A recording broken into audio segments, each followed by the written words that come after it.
sala. Ben? Ano ba muna yun? Okay. Ngayon po, to give justice dun po sa ating mga produkto, meron po tayong tatawagin dalawang mahalagang mga tao po. Sobrang malapit po sa puso namin itong mga ito.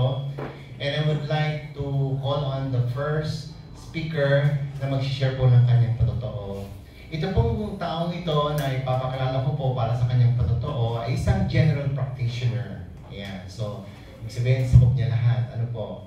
Siya po ang nag-iisang doktor doon po sa Navotas City. I would say he's the sole doctor po in the city of Navotas.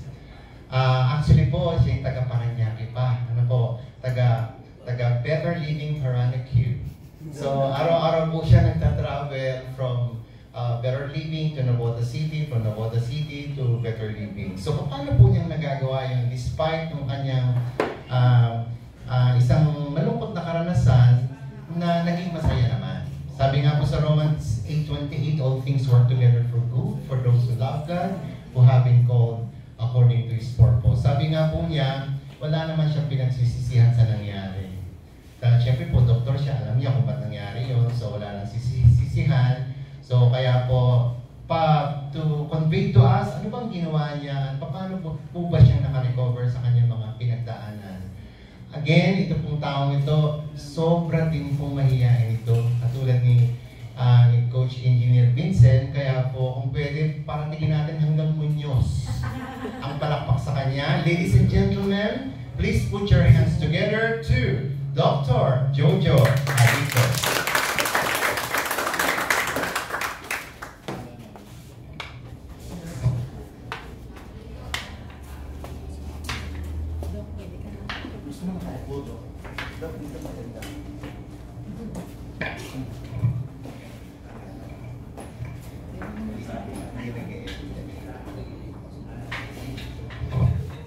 Okay, magandang lalaki po ako sa inyong lahat. Dahil po yan sa colostrum, nakakagwapo po talaga ang colostrum, no? Hindi ho ako tumatanda, kita niyo po, batang-bata pa. Nauna po tumubo yung ngipin kesa sa buhok.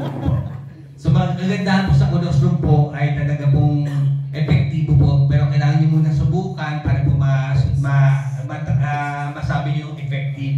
Otherwise, kung maririnig niyo lang at hindi niyo po susubukan, hindi nyo mapapatunayan na talagang gaano kaganda yung produkto. Ako, hindi ko sisiraan yung aking pangalan. Kaya ni-introduce ko po talaga, subukan nyo gamitin nyo po yung produkto. Kasi nga, bilang doktor po, nasubukan ko po, talagang maganda po at effective po yung produkto. Ako po ay na-stroke. So, despite the stroke po, naputukan po yung ugat. Ito po yung pinaka-worst na kind na stroke. Kasi dalawa po klase yung stroke eh. Isa nagbarang ugat sa utak, isa na pumutok yung ugat sa utak. Yun po yung nangyari sa akin, naputukan po ako ng ugat sa utak. Ito po ebidensya. Na-comatose po ako ng 10 days po and thanks God at nakasurvive po ako, naka-recover po. For the past 10 years po, 2014 po nangyari yun. Every now and then po ay nagsisseizure po ako. Despite may mga anti-seizure drugs po ako, talaga po umaatake po talaga yung seizure. Hindi nyo alam kung kailan darating at hindi nyo alam kung kailan mangyayari yung seizure. Yung seizure disorder na tinatawag po. Bigla ka lang mangingisa, titiri ka, mata mo, bubula, bibig mo, mangingisa yung kamay, paa mo, napakahirap po. Pero simula po na nasubukan ko po itong colostrum, talaga pong hindi na ako inaatake. Dati ko kahit may anti-seizure drug po, gumagamit po ako ng levetiracetam twice a day. Pero ngayon po, uminom pa rin po ako once a day na rin po, pero with the help of colostrum po, wala na po akong na-experience na seizure. Dati po napakahirap po. Kasi once na-seizure po kayo, nakukulangan po ang oxygen sa brain. So sabi nga ng doktor sa akin, orasan mo pagka more than 15 minutes na yung seizure na yan. Paano ko orasan ako ngayon nagsi-seizure? Sabi nila pagka more than 15 minutes, isugod ka na sa ospital kasi nga kailangan malagyan ka ng oxygen or ikapit ka sa ventilator machine. Napakahirap po. Napakahirap yung experience na nasa ICU ka, meron kang respirator machine, hihinga ka, gaano karaming lalagay ng respirator machine sa dibdib mo, at hihigupin din pabalabas. Hindi mo din alam, ubus na pa rin hangin, hihigo pa rin ng machine. Napakahirap po. Yung parang hinuhugot na yung kaluluwa mo sa sobrang dami ng hangin na nilubas sa katawan mo. At any rate po, hindi lang po maganda to sa tao. Recently lang po dahil sobrang init po ng panahon, na-experience po ng aso ko na magkaroon po ng constipation. So talagang ikot siya ng ikot, iyak siya ng iyak. Nung nakita ko ay nakalabas na po yung tumbong ng aso ko.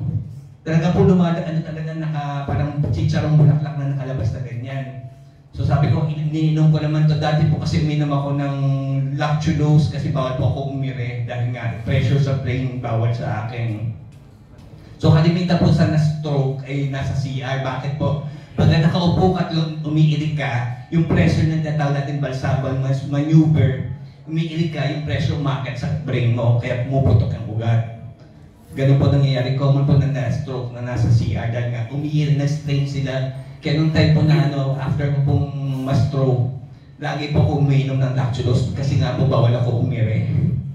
So simula po gumamit po ako ng colostrum, hindi na ako umire, kusa na pong lumalabas.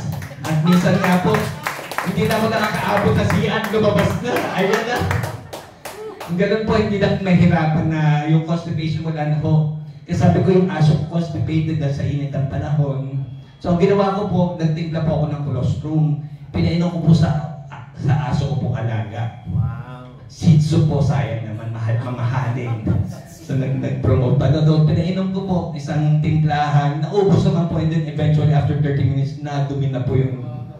Tapos yung natira po doon sa bowl nung pinainuman ko, kinuha ko po, nilagay ko sa bulak, pinunas ko po doon sa tumbong na umusti sa puwet niya. The following day po, wala pong nangyari. Ano po? So, gano'n po kaganda. So, hindi lang po pang tao, pati po sa hayop, pwede din po, no? Safe din po sila. So, yun po yung maganda. So, tatlong silang po iiwanan ko sa gabing ito. Unang si po, tinatawag nating chance. So, ito po yung chance ninyo, no? Nandito kayo, narinig niyo kaganda yung produkto. Next C po is yung choice, is your choice na gamitin natin yung produkto. And the last C po is yung change. Pakikita niyo yung pagbabago sa inyong kalusugan. At with that po, marami po salamat. Magandang gabi po sa inyo.